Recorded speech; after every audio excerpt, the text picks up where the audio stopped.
Hello दोस्तों, मैं हूं पविंदर और स्वागत करता हूं आपका मेरे नेक्स्ट वीडियो ट्यूटोरियल में।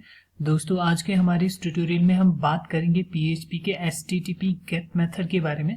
दोस्तों, लास्ट वीडियो में हमने देखा था कि मैंने यहाँ पे फर्स्ट पेज में एक लिंक यहाँ पे सेट किया था जिसमें क्वेरी पैरामीटर के साथ हमने एक value as an ID pass की थी और हमने दूसरे पेज में वो सेंड की थी।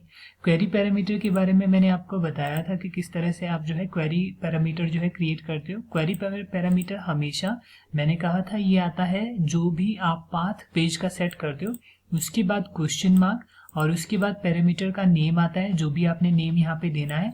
उसके बाद इक्वल टू के बाद आप पैरामीटर की वैल्यू देते हो, जो कि मैंने पीएचपी का यूज करके डायनेमिक वैल्यूज को पास की थी और ये वैल्यू हमने सेकंड पेज में यहाँ पे सेंड की थी।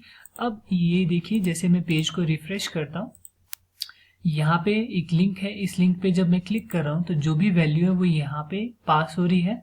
तो हमने यही जो है सेकंड पेज में अब जब वैल्यू ये यूज करनी है, जब सेकंड पेज में हम जब जाएंगे, सेकंड पेज में ये वैल्यू को कैसे गेट किया जाता है तो उसी के बारे में हम बात करेंगे। किस तरह से हम सेकंड पेज में ये वैल्यू गेट करेंगे जो वैल्यू हमने पीएचपी में फर्स्ट पेज से सेंड की है। दोस्तों, जब भी आप जो है यूआरएल के थ्रू कोई भी वैल्यू जो है पास करते हो किसी भी पेज के अंदर, तो उसके लिए यूज किया जाता है एक एचटीटीपी गेट मेथड, जिसको यूज किया जाता है $_get गेट इस सुपर ग्लोबल, इसको कहते हैं सुपर ग्लोबल वेरिएबल। ये सुपर ग्लोबल वेरिएबल है। हमने जो है वेरिएबल्स के बारे में सीखा, ग्लोबल वेरिएबल के बारे में सीखा। तो सुपर ग्लोबल भी काफी हद तक जो है ग्लोबल वेरिएबल की तरह ही होता है, जो एक्सेसिबल होता है हर पेजेस में, जिसमें जो भी वैल्यू आप पास कर रहे हो वो एक्सेसिबल है पीएचपी के। बाकी जितने भी सब्सिक्वेंट पेजेस होते हैं वो हर जगह एक्सेसिबल होता है। तो हम जो है इसी गेट मेथड का यूज करके वैल्यू गेट करवाएंगे जो हमने फर्स्ट पेज से सबमिट की है। और दूसरी बात आपने ये चीज याद रखना, जो भी वैल्यू आप एज ए यूआरएल पैरामीटर जो है भेजते हो उसको जो है इसी मेथड के थ्रू गेट किया जाता है। तो आइए देखते हैं। सबसे पहले मैं यहाँ पे एचटीएमएल के अंदर प्री टैग का यूज करता हूँ और opening PHP tag and closing PHP tag, और सबसे पहले हम प्रिंट आर फंक्शन का यूज करके ये वैल्यू गेट करवाएंगे $_get। ये जो आपने वेरिएबल सुपर ग्लोबल वेरिएबल जैसे मैंने कहा हमने इसको यूज किया है। तो ये वैल्यू हमने जो है प्रिंट करते हैं, फिर देखते हैं वैल्यू क्या यहाँ पे आ रही है।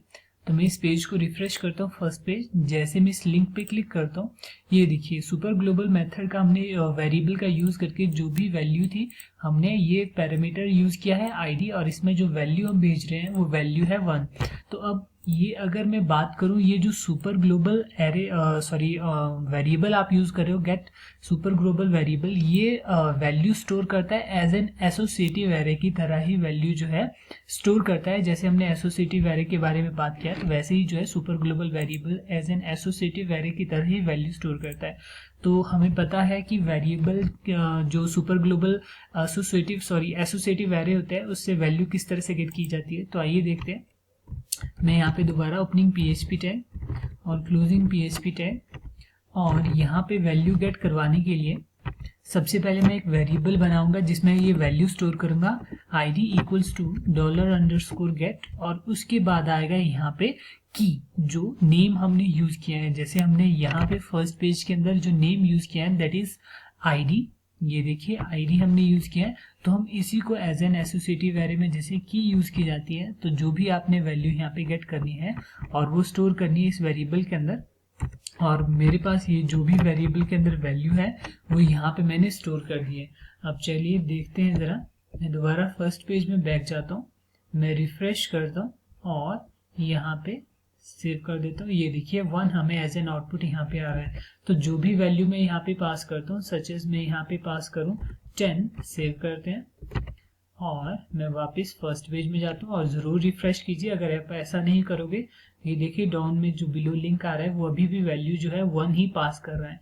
जैसे मैं रिफ्रेश कर रहा हूँ तो ये देखिए बॉटम में अब जो है वैल्यू जो है 10 आ रही है। मैं इस पे क्लिक कर रहा हूँ, ये देखिए वैल्यू यहाँ पे पास हो रही है 10। तो इस तरह से जो हमारे पास यहाँ पे जो वेब पेजेस है वो काफी हद तक डायनेमिक क्रिएट कर दिए। आप अगर एक और मैं बात यहाँ पे बात करूँ, अगर यहाँ पे जो भी चीज आ रही है एज एन आउटपुट वो ये देखिए जरा मैं इसको एक कमेंट में कन्वर्ट कर देता हूँ।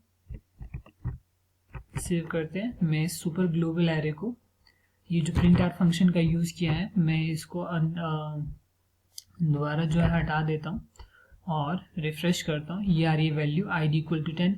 आप अगर जो है पहले पेज में नहीं जाते हैं और URL में भी अगर आप यहाँ पे कुछ भी टाइप करें, सच एज मैं यहाँ पे टाइप करता हूँ PHP query parameter name equal to Ravinder, यहाँ पे इस तरह से भी वैल्यू भेज सकते हैं। वो एग्जैक्टली सेम है अगर जैसे हम पिछले पेज से वापस आ रहे हैं और यहाँ पे कुछ भी टाइप कर रहे हैं। एक और चीज़ मैं आपको बताना चाहता हूँ, आप यहाँ पे मल्टीपल पैरामीटर भी से भेज सकते हैं, जैसे id इक्वल्स टू 1 और मल्टीपल पैरामीटर जो है आप वैल्यू भेजने के लिए एम्परसेंड का यूज़ करोगे बीच में और उसके बाद नेम इक्वल्स टू रविंदर। देखते हैं, ये देखिए हमें एज एन आउटपुट जो है value using get super global जो वेरिएबल हमने यूज़ किया है गेट, उसके थ्रू जो है वैल्यू हमें वापस एज एन आउटपुट आ रही है। और फिर आप जो है इस तरह से इनको जो है किसी भी वेरिएबल में स्टोर कर सकते हो और आगे उन वैल्यू को आप यूज़ कर सकते हैं। तो होप काफ़ी हद तक आपको क्लियर हुआ होगा कि किस तरह से हम गेट मेथड का यूज़ करके ये वैल्यू जो है फेच करते हैं जो किसी दूसरे वेरिएबल दूसरे पेज से हमने भेजी है। लेकिन यहाँ पे कुछ चीज़ें आपने ध्यान में रखनी है कि यहाँ पे क्या क्वेरी पैरामीटर में हम कोई भी वैल्यू भेज सकते हैं। तो नेक्स्ट वीडियो में आपको बताता हूँ कि किन किन चीज़ों का आपने ध्यान रखना है जब भी वेरिएबल ये इस तरह से वैल्यू जो है किसी दूसरे पेज में सबमिट की जा रही है, तो कौन कौन सी चीज़ें हैं जो आपने ध्यान में रखनी है। होप आपको काफ़ी हद तक क्लियर हुआ होगा। कोई भी परेशानी कोई भी दिक्कत है ज़रूर कमेंट कीजिए और मेरे चैनल को सब्सक्राइब करना ना भूलिए। धन्यवाद।